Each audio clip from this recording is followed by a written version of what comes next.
नमस्कार दोस्तों, मेरा नाम है मनीष कुमार सिंह और आप देख रहे हैं 4 PM महाराष्ट्र। दोस्तों, आपको बता दें कि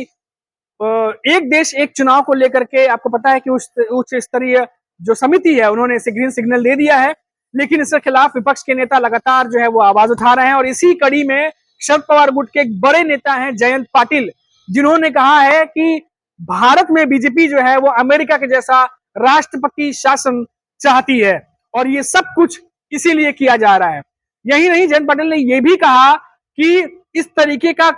जो बदला जा रहा है सब कुछ, ये डॉक्टर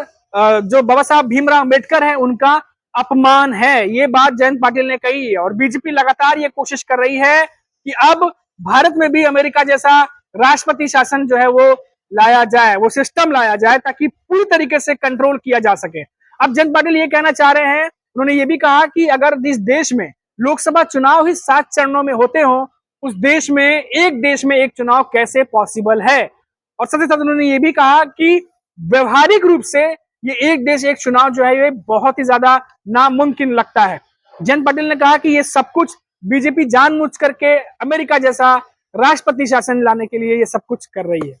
अब देखिए, सिर्फ जयंत पाटिल ही नहीं,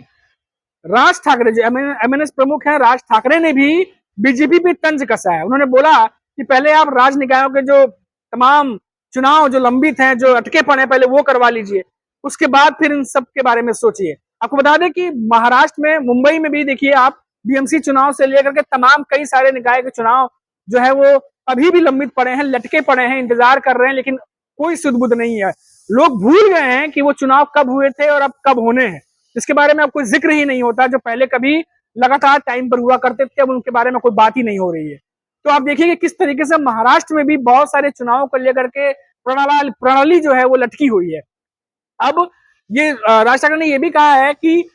एक देश एक चुनाव कैसे पॉसिबल है, क्योंकि अगर मान लीजिए इतना बड़ा देश है, अलग अलग स्टेट है, किसी स्टेट में सरकार गिर जाती है या कोई नेता जो है उसकी सरकार अगल बगल हो जाती है, अस्थिर हो जाती है, या कुछ भी इस तरीके से दिक्कतें आती हैं, तो फिर क्या।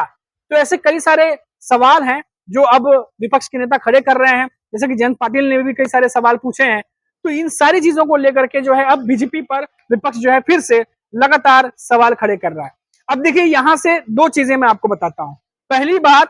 कि जिस तरीके से लोकसभा चुनाव में हमने देखा कि संविधान बदलने को लेकर के नैरेटिव सेट किया गया था अपोजिशन की तरफ से, ये कहती है बीजेपी, लेकिन बीजेपी के नेताओं ने ही पहले ये बोलना शुरू किया था कि 400 पार अगर हो गए तो संविधान बदले जाएंगे, जिसके बाद अपोजिशन को बैठे बिठाए जो है ये मुद्दा मिला और अपोजिशन ने इसे लपक लिया। और इसके बाद विधानसभा चुनाव में, लोकसभा चुनाव में क्या कुछ हुआ वो आपने देखा। अब देखिए, महाराष्ट्र के चुनाव में जो जयंत पाटिल ने जिस तरीके से बयानबाजी की है, राज ठाकरे जितने सवाल खड़े कर रहे हैं, अब ये भी एक बहुत बड़ा एग्जाम्पल है कि क्या आने वाले विधानसभा चुनाव में एक देश एक चुनाव का मुद्दा जो है वो गरमाने वाला है। क्या ये नेता जिस तरीके से अभी सवाल खड़े कर रहे हैं, ये क्या विधानसभा चुनाव नजदीक आते ही जब रैलियां होंगी तो क्या फिर से एक देश एक चुनाव को लेकर कोई नैरेटिव सेट किया जाएगा? क्या बीजेपी भी एक देश एक चुनाव को लेकर के कोई प्रॉफिट, किस तरीके से बेनिफिशियल है, किस तरीके से फायदा पहुंचेगा, इसको लेकर के जो है वो जनता तक पहुंचेगी और गिनाएगी कि क्या क्या फायदे हैं?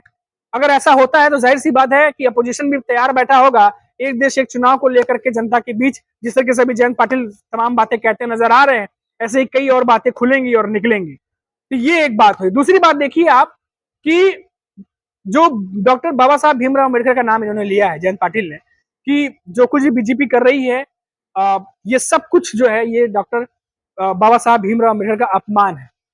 अभी हाल ही में, अभी आज ही की बात बता रहा हूं मैं आपको कि बुल्ढाना में महाराष्ट्र की सीएम एकनाथ शिंदे जो है वो रैली को संबोधन कर रहे थे। वहां संबोधन किया उन्होंने, काफी लोग मौजूद थे। उस संबोधन में उन्होंने आरक्षण पर जो राहुल गांधी ने बयान दिया था, जिसके बाद इतना बवाल मचा हुआ है, जो बीजेपी के नेता लिमिट क्रॉस कर चुके हैं, बहुत सारी बातें उन्होंने कह दी है, जिसको लेकर कांग्रेस के नेता जो है वो सड़कों पर उतरे हुए हैं। तो उस बात का जिक्र कर रहे थे महाराष्ट्र के सीएम एकनाथ शिंदे, और उन्होंने कहा कि जो कुछ भी राहुल गांधी आरक्षण पर बोला उन्होंने, वो एक तरीके से अपमान है डॉक्टर बाबा साहब भीमराव अम्बेडकर का। उन्होंने भी ये बात जो है कही है कि ये आरक्षण को लेकर के राहुल गांधी ने जो बयान दिया है ये अपमान है डॉक्टर बाबा साहब भीमराव अम्बेडकर का। और वहीं जयंत पाटिल ने भी जो बयान दिया, आप देखिए कि वहां भी उन्होंने डॉक्टर बाबा साहब भीमराव अम्बेडकर का नाम लिया है और कहा है कि ये सब कुछ जो बीजेपी कर रही है ये उनका अपमान। अब ये 2 अलग अलग पार्टियों के नेता, एक कांग्रेस के साथ गठबंधन में है और दूसरी बीजेपी के साथ गठबंधन में है। दोनों जो है वो बाबा साहब भीमराव अंबेडकर का नाम लेकर के ये बातें कहते नजर आ रहे हैं। अब आप सोचिए कि महाराष्ट्र की राजनीति किस तरफ जा रही है। मात्र 1.5 महीने का समय बचा है और ये बहुत ही ज्यादा क्रूशियल माना जा रहा है, चाहे वो कांग्रेस एनडीए गठबंधन हो, चाहे वो बीजेपी के साथ जो महायुति गठबंधन है महाराष्ट्र में वो हो। ये 1.5 महीने बहुत ही ज्यादा क्रूशियल माने जा रहे हैं। इन 1.5 महीनों में हवा कितनी बदलती है जो एनडीए के गठबंधन में बह रही है, क्या वो वैसे ही दिखाई देगी लोकसभा चुनाव के बाद से जो माहौल बना हुआ है, या महायुति उसमें कुछ बदलाव कर पाने में सक्षम है। साथ ही साथ सीट शेयरिंग है, साथ ही साथ टिकट का जो कैंडिडेट जो है उनका बंटवारा, उनको भी टिकट दिए जाने हैं, कौन कहां से लड़ेगा, ये सब कुछ जो पिक्चर है अभी बड़ी पिक्चर वो आने वाले महीने में यानी अक्टूबर में आपको दिखाई देगी। और ये यकीन मानिए ये 1.5 महीने बहुत ज्यादा क्रूशियल है और ये नेता जानते हैं कि ये जो मुद्दे उठ रहे हैं, चाहे वो राहुल गांधी के बयान से आरक्षण का मामला उठा हो और उसे भुनाने के लिए भले ही नेताओं ने अब बयान दिए हो और कुछ तो बड़बोलेपन में बयान दे दिया है, इतना ज्यादा कि अब उस पर बवाल हो गया है, वो तो आपको पता ही है,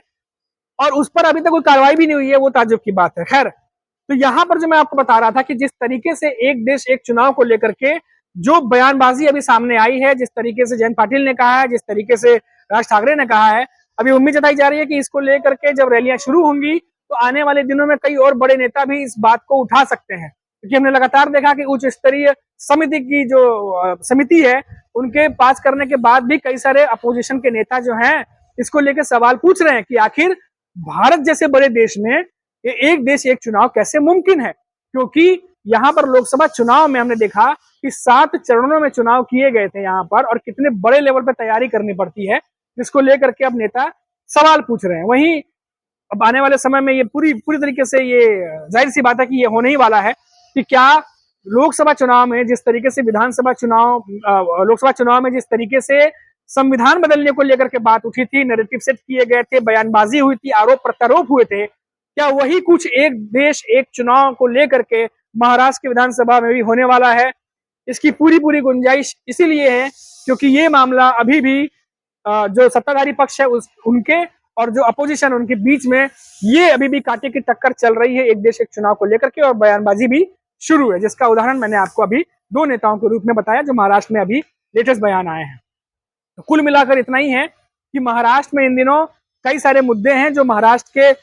जो स्टेट के हैं वो तो है ही, लेकिन कई सारे राष्ट्रीय मुद्दे भी हैं जो इस बार के विधानसभा चुनाव में हावी रहने वाले हैं। अब देखना होगा कि ये सब कुछ जो है वो किसे ज्यादा फेवर करता है, क्या ये महायुति के लिए जाता है या एनडीए के लिए जाता है। हालांकि लोकसभा चुनाव के बाद मैं फिर से दोहरा दूं कि महाराष्ट्र में बीजेपी जो है वो उतनी ज्यादा मजबूत नहीं है और महायुति गठबंधन के बीच चल रही खींचतान और साथ ही साथ जो तमाम मुद्दे हैं वो बीजेपी और महायुति के पक्ष में बिल्कुल नजर नहीं आ रहे। वहीं एनडीए गठबंधन की बात करें तो इस बार एनडीए गठबंधन बहुत ही ज्यादा जोश उनका हाई दिख रहा है, और लोकसभा चुनाव के बाद खासतौर पर मैं बताऊं तो बहुत ज्यादा जो है उनकी रणनीति और तैयारी मजबूत दिखाई दे रही है। खैर, अब सभी को इंतजार है कि विधानसभा जब चुनाव होंगे तो दूध का दूध और पानी का पानी हो जाएगा कि कौन जो है कितना मजबूत है, कौन कितने पानी में। फिलहाल अभी के लिए इतना ही, फिर लौटेंगे तो बात करेंगे महाराष्ट्र की किसी बड़ी खबर पर। तब तक आप देखते रहिए 4 PM महाराष्ट्र और मुझे इजाजत दीजिए।